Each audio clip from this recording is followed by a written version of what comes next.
Good morning. My name is John Lopez, and today is Practitioner Sunday. Whoop whoop. That means the practitioners are putting on the show today.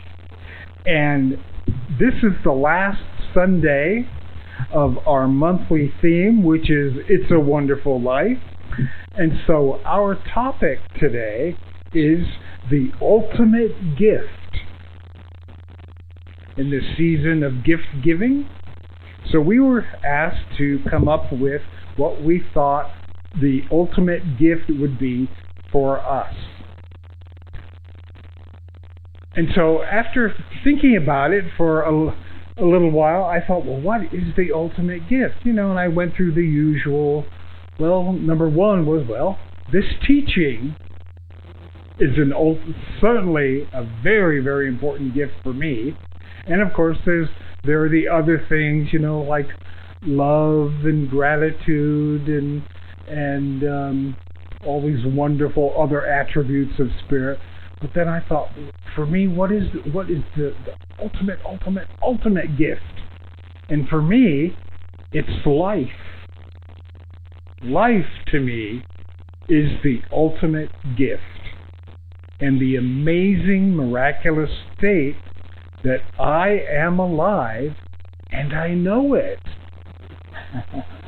For me, from life, which is in fact an effect of an idea and cause in the mind of God, from life all else follows. Now, I know some people who find it annoying when a speaker begins to talk with a dictionary definition. Right? Hello, Gray Pavlin over there. However, so, for you people, in polite, loving consideration of these special folks, here are a couple of annoying dictionary definitions. Okay, life. The condition that distinguishes animals and plants from inorganic matter, including the capacity for growth, reproduction, functional activity, and continual change preceding death. And the medical definition from Merriam-Webster: the quality that distinguishes a vital and functional plant or animal from a dead body. A state of living characterized by capacity for metabolism, growth, reaction to stimuli, and reproduction. Lovely. Okay. Ultimately, however, according to Wikipedia, there is currently no consensus regarding the definition of life.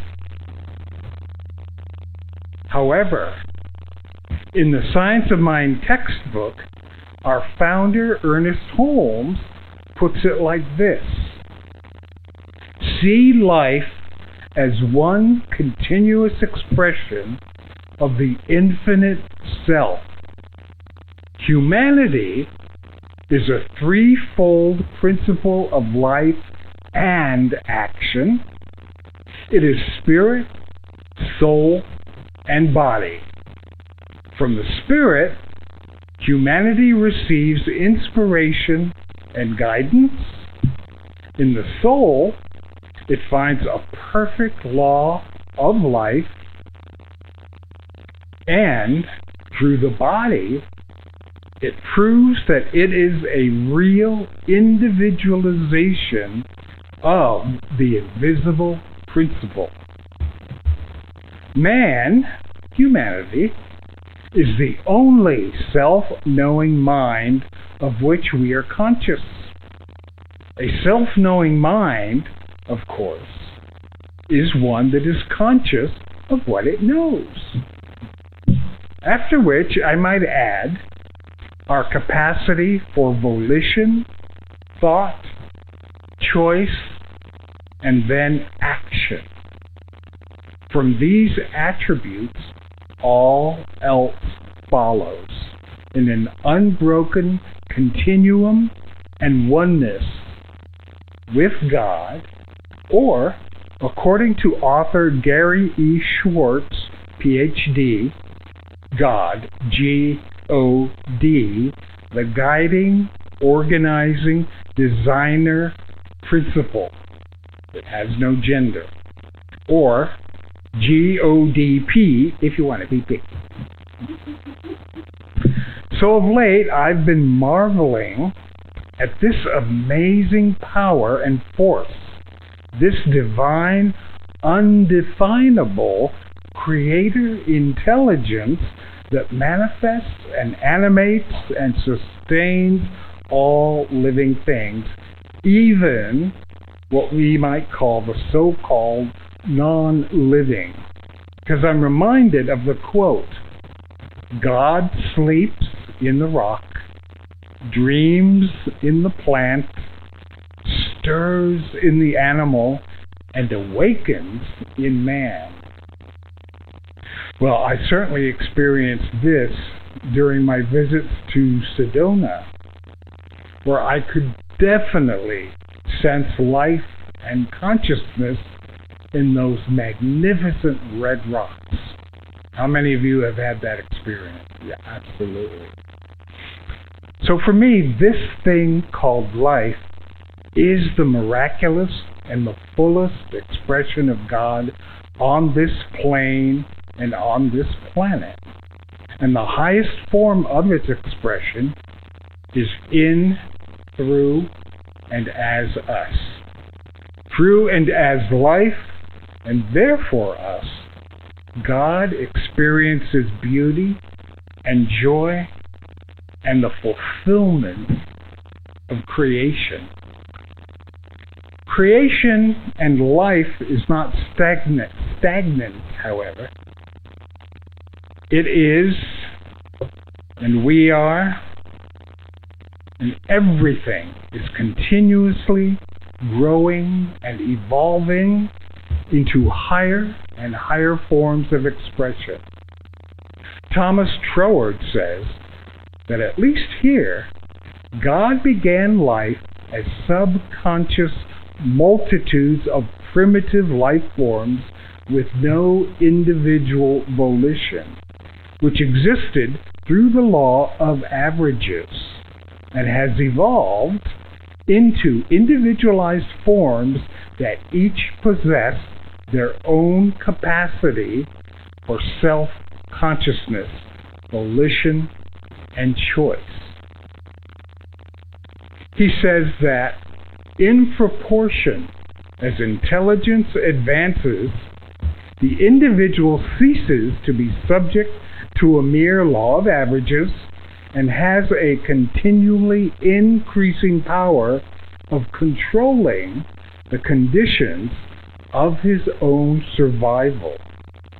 There is a marked distinction between the cosmic intelligence and the individual intelligence, and that the factor which differentiates the latter from the former is the presence of individual volition.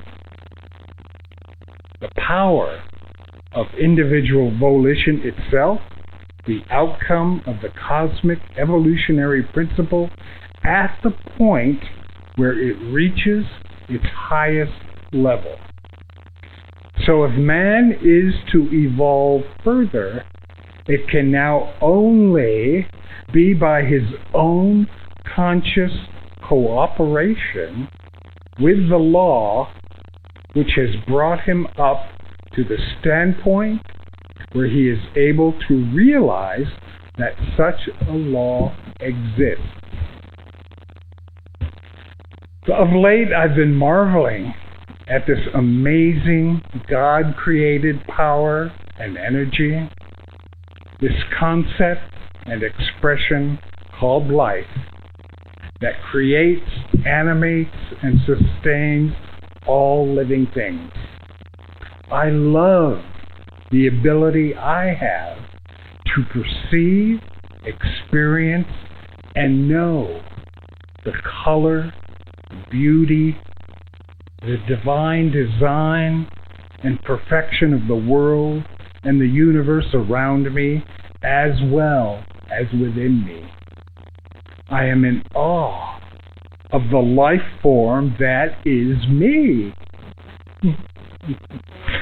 And so it is expressing specifically at this time, in this space, perceiving everything from this unique point of view, being alive and self-aware. I'm blown away that not only am I aware of being alive and self-aware, and that I can perceive the miracle of life around me, I have the volition and choice to freely move in and through it and shape it myself via the power of my beliefs and the outpicturing of my thoughts.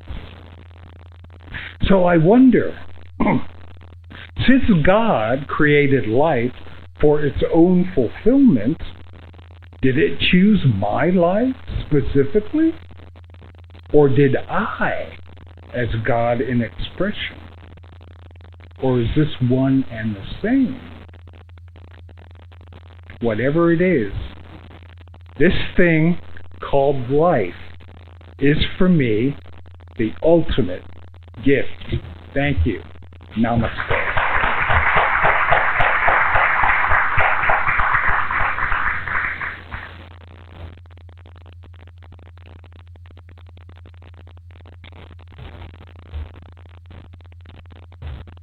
Good morning. That's going to be a hard act to follow.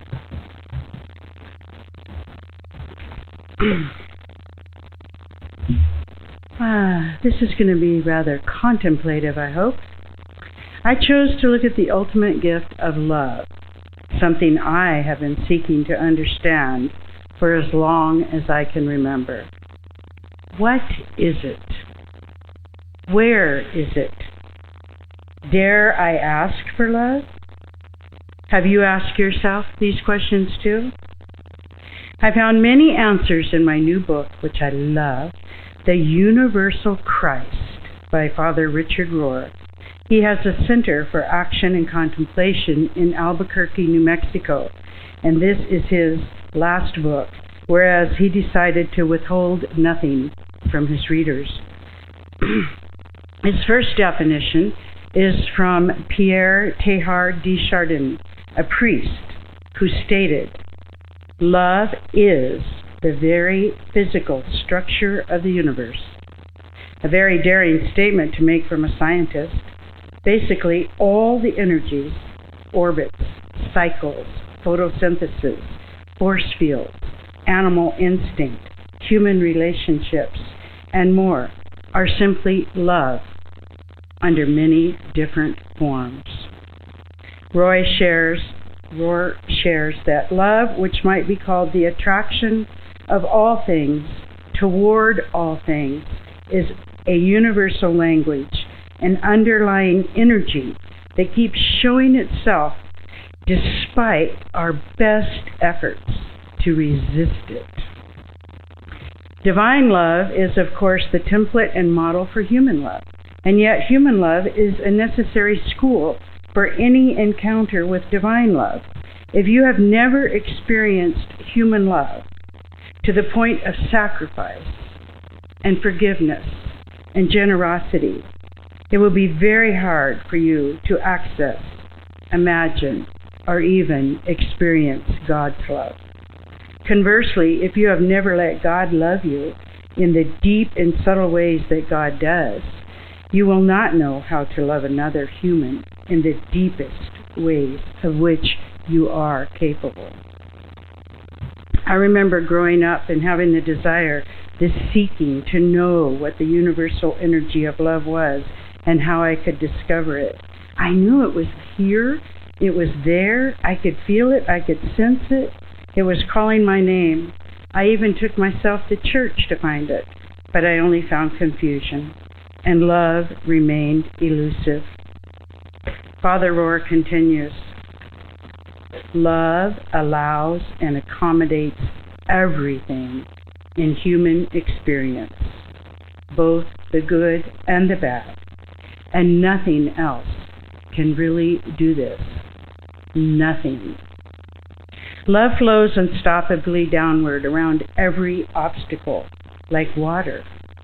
Love and water seek not the higher place, but always the lower. That's why forgiveness is often the most powerful display of love in action. Religion, at its best, helps people to bring this fundamental divine love into ever-increasing consciousness. In other words, it's more about waking up than cleaning up.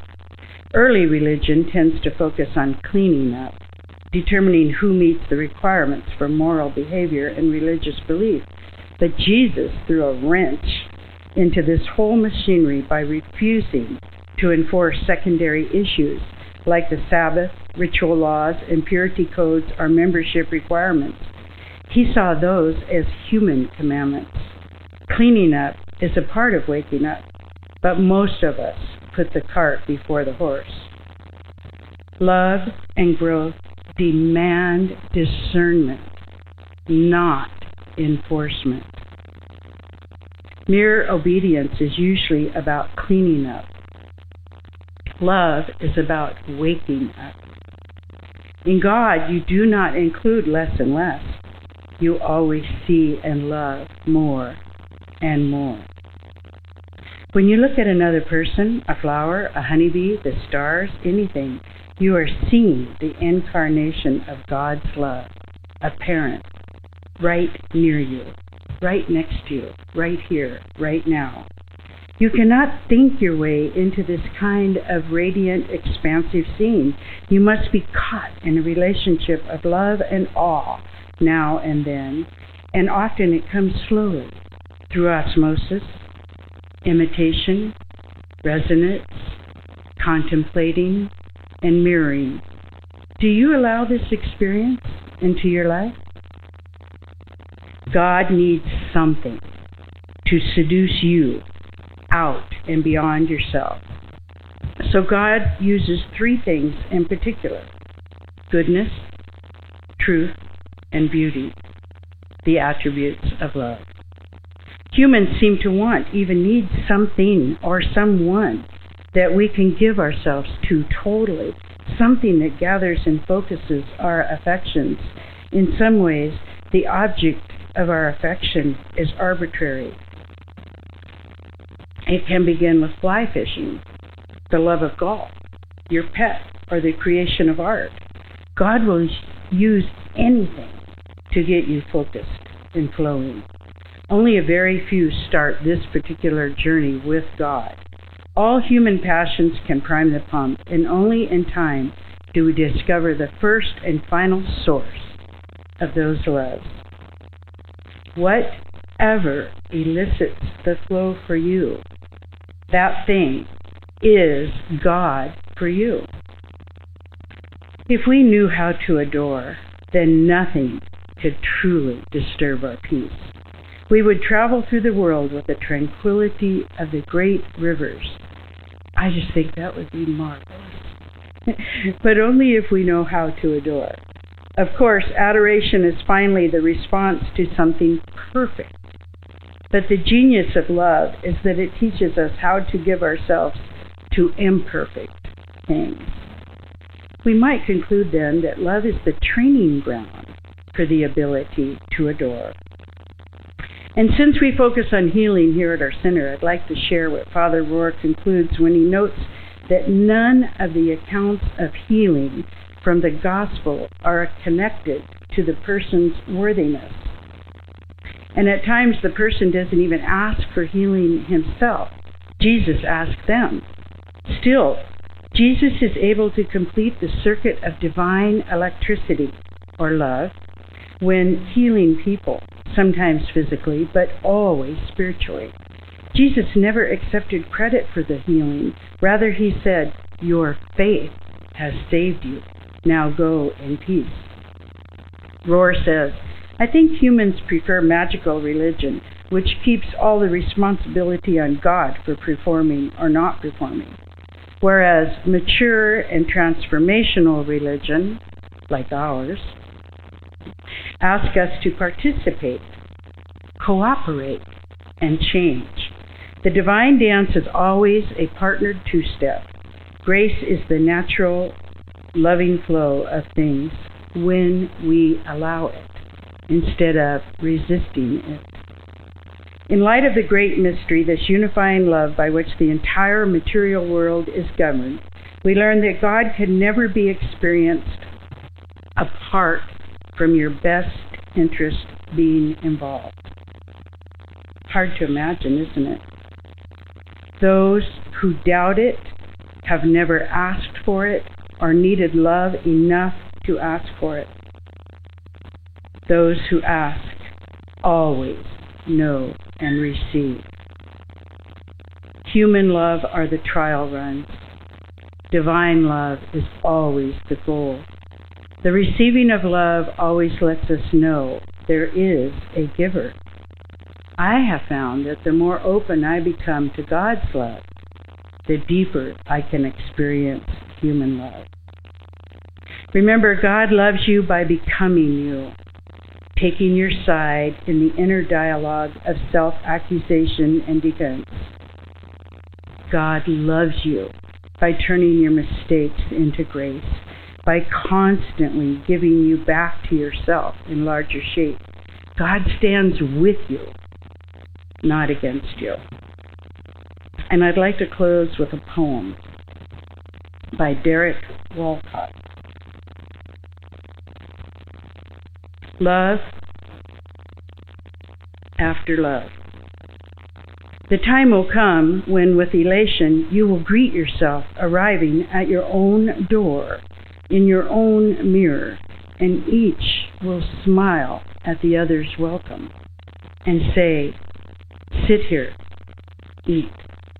You will love again the stranger who was yourself. Give wine, give bread, give back your heart to itself, to the stranger who has loved you all your life, whom you ignored for another, who knows you by heart. Take down the love letters from the bookshelf, the photographs, the desperate notes. Peel your own image from the mirror. Sit, feast on your life. Namaste. Thank you.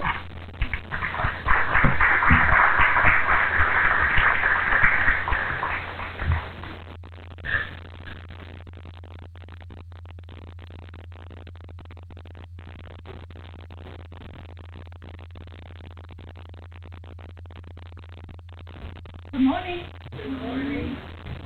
Did any of your plants freeze last night? I'm afraid to look at the backyard. Well, I have to wear glasses this morning because my printer is on the fritz and prints blue no matter what, and not dark blue. Wonder where that term came from, on the fritz. Anybody know? Aren't we funny? So it's my turn. And my ultimate gift that has to include love and life is gratitude. We've talked about love and life, and they're both magnificent subjects on their own. Now comes gratitude, that magical thing that enriches our lives and magnifies our love. It used to be said that the mind and the body are two entirely separate things. In a recent class, we were given the opportunity to think about that. Joe Dispenza reminds us that emotions like gratitude and appreciation open your heart and lift the energy in your body to a new place, out of the lower hormonal centers. Gratitude is one of the most powerful emotions for increasing your level of suggestibility. It teaches your body emotionally that the event you're grateful for has already happened, because we usually give thanks after a desirable effect has occurred. If you bring up the emotion of gratitude, before an actual event, your body, as the unconscious mind, will begin to believe that the future event has indeed already happened, or is happening to you in the present moment. Gratitude, therefore, is the ultimate state of receivership. When you embrace elevated, more creative emotions, you lift your energy to a different hormonal center. Your heart begins to open, and you feel more selfless. This is when your body starts to respond to a new mind. If you can bring up the emotions of appreciation or thankfulness and combine it with a clear intention, you're now beginning to embody the event emotionally. You're changing your brain and body. Specifically, you're chemically instructing your body to know what your mind has philosophically known. We could say that you're in a new future in the present moment. You're no longer using familiar, primitive emotions to keep you anchored to the past. You are now using elevated emotions to drive you into a new future. Here's a simple exercise that is guaranteed to change your life. But the sad news is that it hasn't worked. That's because people forget to do it. Or they do it for a day or two and then they forget. Here is your challenge. And mine. I'm 3 days in. All you have to do is this. When you wake up in the morning, say thank you. And when you go to bed at night, say thank you. Here is your challenge. Let it become a part of your life. Not for just 30 days or 60 days, but let it be something that you do every day until it becomes a part of you and you don't even have to think about remembering it. Then take a look at the quality of your life and see how much richer it is. If the only prayer you ever say is thank you, it would be enough. Meister Eckhart. Here are just a few more. I would maintain that thanks are the highest form of thought, and that gratitude is happiness doubled by wonder. G.K. Chesterton. The heart that gives thanks is a happy one, for we cannot feel thankful and unhappy at the same time. Douglas Wood. Piglet noticed that even though he had a very small heart, it could hold a rather large amount of gratitude. A. Milne. Wear gratitude like a cloak, and it will feed every corner of your life. Rumi. Let us be grateful to the people who make us happy. They are the charming gardeners who make our souls blossom. I have that on my refrigerator. Marcel Proust. Gratitude is a wonderful catalyst for happiness. It is the spark.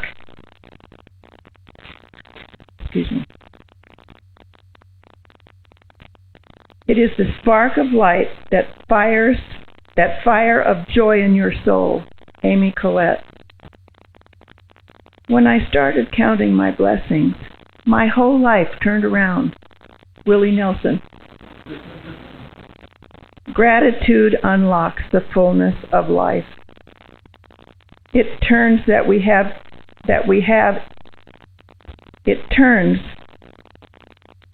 what we have into enough and more.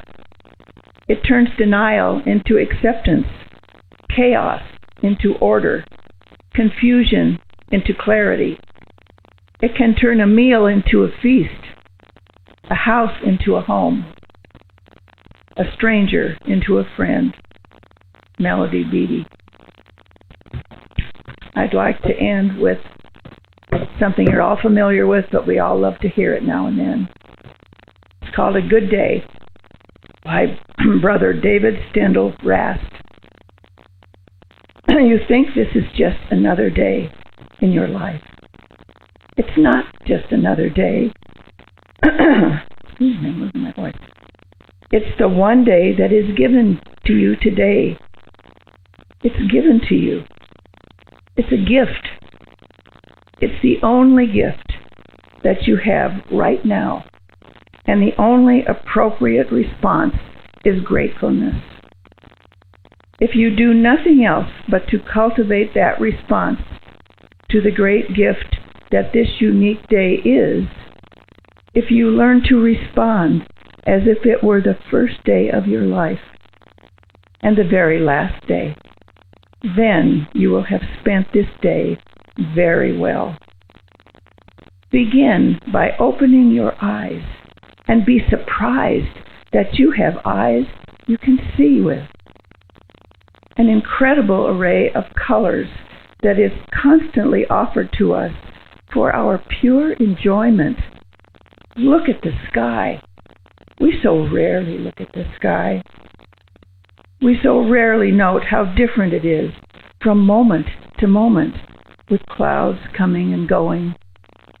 We just think of the weather, and not of all the many nuances about the weather. We just think of good weather or bad weather. This day right now is unique weather. Maybe a kind that will never exactly in this form come ever again. The formation of clouds in the sky will never be the same that it is right now. Open your eyes. Look at that. Look at the faces of people whom you meet. Each one has an incredible story behind their face. Not only their own story, but the story of their ancestors.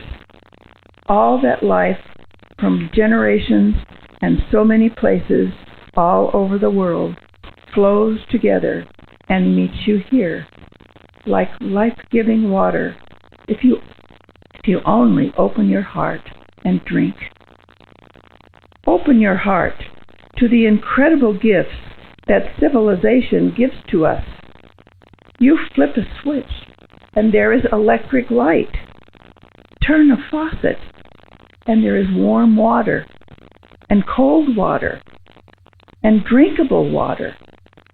A gift that millions and millions in the world will never experience. So I wish that you will open your hearts to all these blessings and let them flow through you, so everyone you meet on this day will be blessed by you. Just by your eyes, by your smile, by your touch, just by your presence. Let the gratefulness overflow into blessings all around you, and then it will really be a good day. Thank you.